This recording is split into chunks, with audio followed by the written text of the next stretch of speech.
All right, we're going to begin now. Good afternoon, everybody. So I'm Jessica Meszaros. I report on climate change and the environment for WUSF. We are the, oh, thanks. We are the NPR station for this region, for Tampa Bay and Sarasota areas. Really grateful to be here and really looking forward to hearing from our speakers. Not only do I report on climate change locally, statewide, but also nationally as part of NPR's high impact climate change team. So I am all ears and really excited to hear what's going on in this community. So welcome back. Hopefully you had a nutritional and yummy lunch. And also some great conversations, hopefully, with your fellow attendees. Maybe you had a chance to visit, the sponsor and exhibitors tables. If not, afterwards, definitely. If you're on social media, please feel free to post throughout the rest of the afternoon. Just a reminder, the hashtag for the workshop is SCW25. And, you can keep the conversation going and help us use social media to spread the word about today's event. Also, you have a chance to win one of our amazing raffle prizes if you stay with us throughout the day and join us at the end of the day here on stage for the giveaway, but you must be present to win, so don't go anywhere.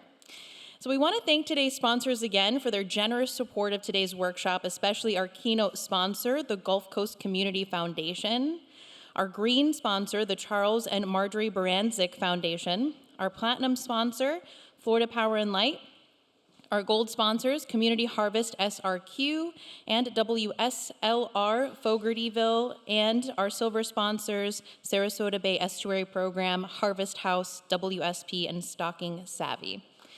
Thank you so much. So don't forget that all of these stunning plants here are available for purchase. You can visit the Stocking Savvy booth to take home your favorite out there. So to welcome us back this afternoon is Liz Alpert, the mayor of the city of Sarasota.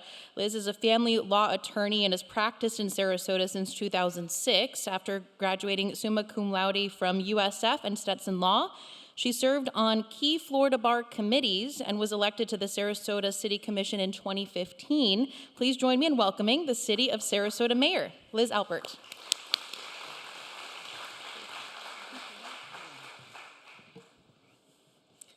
Well, welcome back, everybody. I'm sorry I wasn't able to attend the whole day. It looked like really an interesting lineup, and I would have liked to have been able to do that, but just had too many things going on. However, I wanted to tell you what's going on in the city of Sarasota. I only have about 5 minutes, and I have about 3.5 pages of talking points, but I'm just going to give you a few little highlights. One of the things that we're really proud of is our new Bay Park. If you haven't been there, please go out and see what they have to offer. Lots and lots of free things to do. Dance, yoga, watching the sunset.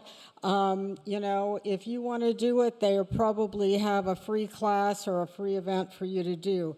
But in addition to all of those things, we also are treating over 70 million gallons of stormwater annually before it goes into the bay. We have been working on renewable energy goals for a long time, since I've been on the commission. And so we're proud to say at this point, we've met our milestone of powering municipal operations with at least 50% renewables by 2024. We're actually at 80% of renewables in the city of Sarasota. We've reduced greenhouse gas emissions by 33% since 2003. We just got some resiliency grant funding that we'll be using for seawall rehabilitation, elevation improvements at Bayfront Park, a living shoreline and shoreline armoring enhancements at Ken Thompson Park, and a citywide mapping project to do resiliency and vulnerability assessments. We did a vulnerability and assessment and adaptation plan many years ago, and we're now focusing on implementing those plans. Beach renourishment, we did this about 5 or so years ago out on Lido Beach. We're planning to do that again.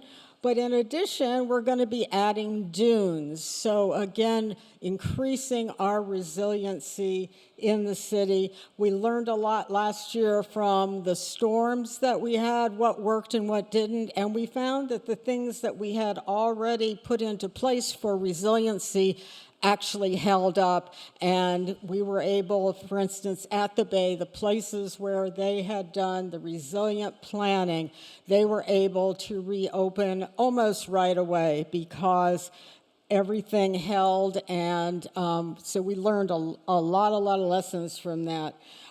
We have some approximately about 1.6 million of resilient SRQ funds that we're going to be using to enhance neighborhood resiliency to stormwater and flooding hazards that resulted from the hurricanes. Our Bobby Jones Park, I don't know if you haven't been there, that's another great place to go. Even if you don't play golf, we have, not only the golf course, but we have a really large nature park that we created there.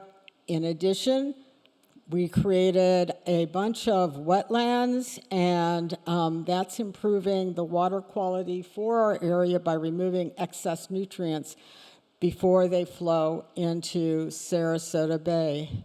We're also working on a plan for undergrounding power lines on Lido and St. Armand's and Lido shores, which again will help with their resiliency, and looking at what we can do for St. Armand's Circle and the residents out there to see how we can make the barrier islands much more resilient.